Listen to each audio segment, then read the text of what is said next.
আপনারা প্রত্যেকে জানেন আমাদের ভারতবর্ষে লোকসভা এবং রাজ্যসভায় ভারতের সরকার সংবিধান বিরোধী মানবতা বিরোধী একটি আইন এনেছে, যেটা মুসলমানদের অক সম্পত্তি নিয়ে।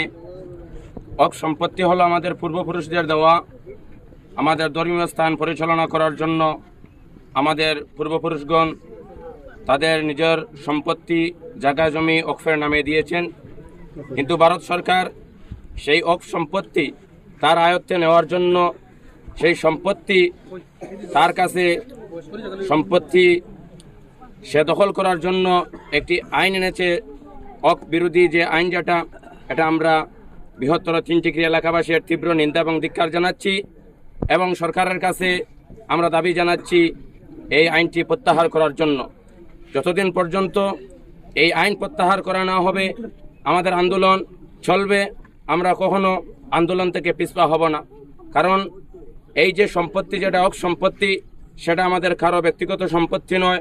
আমরা আমাদের মহান সৃষ্টিকর্তা আল্লাহ তাআলার সন্তুষ্টির জন্য আমরা সেই সম্পত্তি দান করেছি। সেই সম্পত্তির মালিক আমরা হতে চাই না এবং সরকারকেও সেই সম্পত্তির মালিক আমরা হতে কখনো দিব না।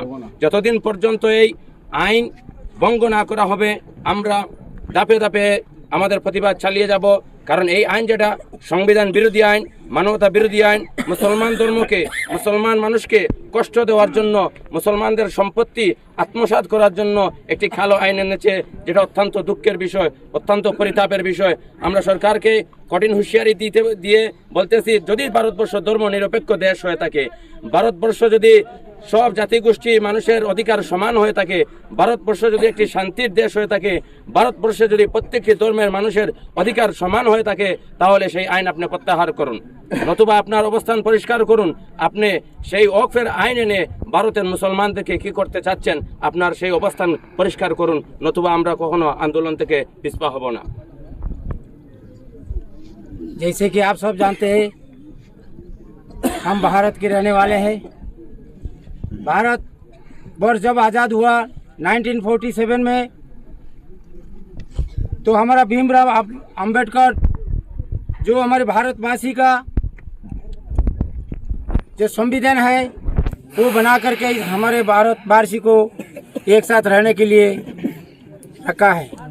लेकिन पिछला 10-11 साल में इस भारत में बीजेपी सरकार गठित हुआ है, तब से हर तरफ से, ऐसा नहीं है किसी एक तरफ से, हर एक तरफ से मुस्लिम इस्लाम धर्म का ऊपर जो भी करना चाह रहा है वो करके दिखा रहा है।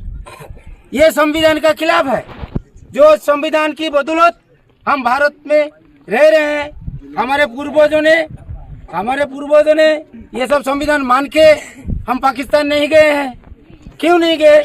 हमारे ऊपर संविधान लागू हुआ है, जिस संविधान के कारण हम आज जी रहे हैं। लेकिन हमारी जीने का जो रास्ता है वो पूरा छीन रहा है।